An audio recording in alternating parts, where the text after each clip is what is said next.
یہ بڑا پیچیدہ مسئلہ ہے قدر کا. تقدیر کا جو تصور ہمارے ذہنوں میں ہے وہ صحیح نہیں ہے. قدر کہتے ہیں اندازے کو، ایویلویٹ کرنا، کسی چیز کی قدر و قیمت کا اندازہ کرنا. اللہ نے ہر جاندار کے لیے ایک اندازہ مقرر کر دیا. مثلا چھوٹی سی چڑیا ہے اور وہ ہوا میں اڑتی پھر رہی ہے. انسان ہوا میں نہیں اڑ سکتا. مشین بنا کر ہوائی جہاز میں اڑ جائے، خود تو نہیں اڑ سکتا. تو یہ ہر نوع کی ایک تقدیر ہے. اسی طریقے سے ہر انسان کی بھی کچھ لیمیٹیشنز ہیں. ہر انسان کو دو چیزیں ملتی ہیں جس میں اس کا کوئی دخل نہیں. اسے والدین کی طرف سے جینز مل رہے ہیں، اس کے اثرات اس کی شخصیت پر ہوں گے. پھر جس ماحول میں اسے پیدا کیا گیا ہے اس ماحول کے اثرات ہوں گے. ان دونوں سے مل کر شاکلہ بنتا ہے. قرآن مجید نے شاکلہ کہا ہے. شاکلہ کہتے ہیں پیٹرن کو. آپ نے لوہے سے کوئی چیز ڈھالنی ہے تو پہلے لکڑی کا پاٹرن بناتے ہیں. ہمارے مصری لوگ پاٹرن کہتے ہیں اس کو. اسے آپ پیٹرن سمجھیے تاکہ اس میں آپ نے لوہا پگھلا کر ڈالا تو اسی کے مطابق ڈھل گیا.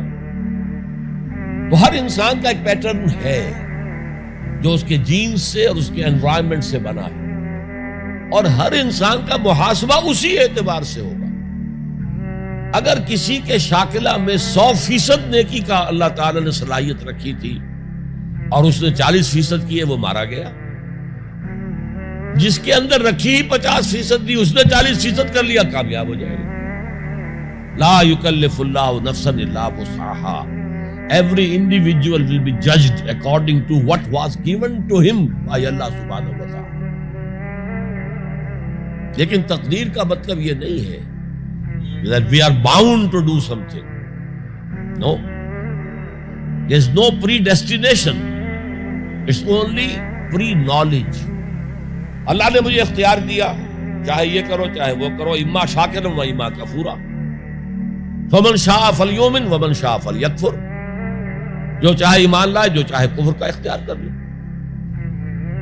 لیکن اللہ کو معلوم ہے کہ تم کیا کرو گے. یہ پری نالج ہے اللہ کا، پری ڈیسٹینیشن نہیں ہے. اللہ نے مجبور نہیں کیا. ہاں وہ لمیٹیشن جو آپ کی شخصیت کے اندر ہے وہ اپنی جگہ ہے، لیکن نیکی اور بدی، خیر اور شر، حق و باطل کا چوائس آپ کو دیا ہے. اما شاکرا و اما کفورا. فمن شاء فلیؤمن ومن شاء فلیکفر. This free will is with you and you will be adjudged on the basis of this free will. البتہ کتنی نیکی تم کر سکتے تھے اتنی کر لی، کامیاب، چاہے وہ مقدار میں کم ہو.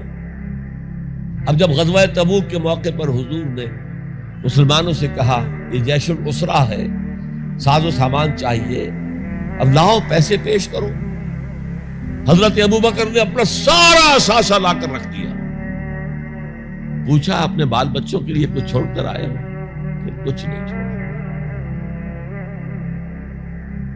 صدیق کے لیے ہے خدا کا رسول، بس اللہ کا نام چھوڑ کر آیا.